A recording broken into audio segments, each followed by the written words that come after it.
The lord. యాకోబు రాసిన పత్రిక. దేవుని యొక్కయు ప్రభు అయిన యేసుక్రీస్తు యొక్కయు దాసుడనైన యాకోబు అన్యదేశములు యందు చెదిరియున్న 12 గోత్రముల వారికి శుభమని చెప్పి వ్రాయున్నది. నా సహోదరులారా, మీ విశ్వాసమునకు కలుగు పరీక్ష ఓర్పును పుట్టించినని ఎరిగి మీరు నానా విధములైన శోధనలలో పడినప్పుడు అది మహానందమని ఎంచుకొనుడి. మీరు సంపూర్ణులను అనునాంగులను ఏ విషయంలోనైనను కొదువులేని వారునయ్యుండునట్లు ఓర్పు తన క్రియను కొనసాగింపనీయుడి. మీలో ఎవనికైనను జ్ఞానము కొదువుగా ఉన్న ఎడల అతడు దేవుని అడుగవలను, అప్పుడది అతనికి అనుగ్రహింపబడును. ఆయన ఎవరిని గద్దింపక అందరికీ ధారాళముగా దయచేయువాడు. అయితే అతడు ఏమాత్రమును సందేహింపక విశ్వాసముతో అడుగవలెను. సందేహించువాడు గాలిచేత రేపబడి ఎగిరిపడు సముద్ర తరంగమును పోలియుండును. అట్టి మనుషుడు ద్విమనస్కునుడై తన సమస్త మార్గములయందు అస్థిరుడు గనుక ప్రభువు వలన తనకేమైనను దొరుకునని తలంచుకొనరాదు.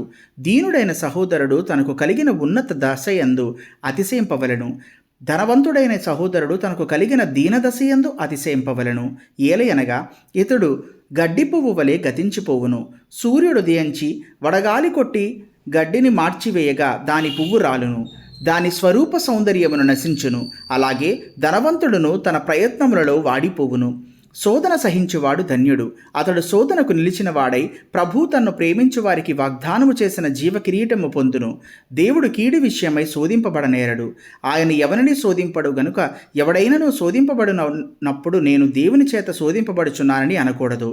ప్రతివాడును తన స్వకీయమైన దురాశ చేత ఈడ్వబడి మరలు కొల్వబడిన వాడే శోధింపబడును. దురాశ గర్భము ధరించి పాపమును కనగా పాపము పరిపక్వమై మరణమును కనును. నా ప్రియ సహోదరులారా, మోసపోకుడి.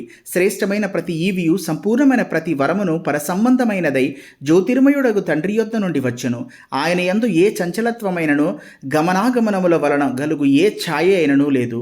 ఆయన తాను సృష్టించిన వాటిలో మనము ప్రథమ ఫలముగా ఉండునట్లు సత్యవాక్యము వలన మనలను తన సంకల్ప ప్రకారము కనెను. నా ప్రియ సహోదరులారా, మీరీ సంగతి ఎరుగుదురు గనుక ప్రతి మనుషుడు వినుటకు వేగిరపడువాడును, మాటలాడుటకు నిదానించువాడును, కోపించుటకు నిదానించువాడునై ఉండవలను. ఎందుకనగా నరుని కోపము దేవుని నీతిని నెరవేర్చదు. అందుచేత సమస్త కల్మషమును విర్రవీగుచున్న దుష్టత్వమును మాని లోపల నాటబడి మీ ఆత్మలను రక్షించుటకు శక్తిగల వాక్యమును సాత్వికముతో అంగీకరించుడి. మీరు వినువారు మాత్రమై ఉండి మిమ్మును మీరు మోసపుచ్చుకొనకుండా వాక్యము ప్రకారము ప్రవర్తించువారునై ఉండుడి. ఎవడైనను వాక్యమును వినివాడై ఉండి దాని ప్రకారము ప్రవర్తింపని వాడైతే వాడు అద్దములో తన సహజముఖమును చూచుకొని మనుష్యుని పోలియున్నాడు. వాడు తన్ను చూచుకుని అవతలికి పోయి తానెట్టివాడు వెంటనే మరిచిపోవును గదా. అయితే స్వాతంత్రమునిచ్చు సంపూర్ణమైన నియమంలో తేరి చూచి నిలుకడగా ఉండువాడెవడో వాడు విని మరుచువాడు కాక క్రియను చేయువాడై ఉండి తన క్రియలో ధన్యుడగును.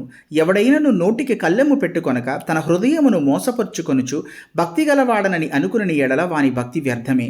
తండ్రి అయిన దేవుని ఎదుట పవిత్రమును నిష్కలంకముననైన భక్తి ఏదనగా దిక్కులేని పిల్లలను విధవరాండ్రను వారి ఇబ్బందిలో పరామర్శించుటయు ఇహలోక మాలిన్యము తన కంటకుండా తన్ను తాను కాపాడుకునుటయే. Thank you.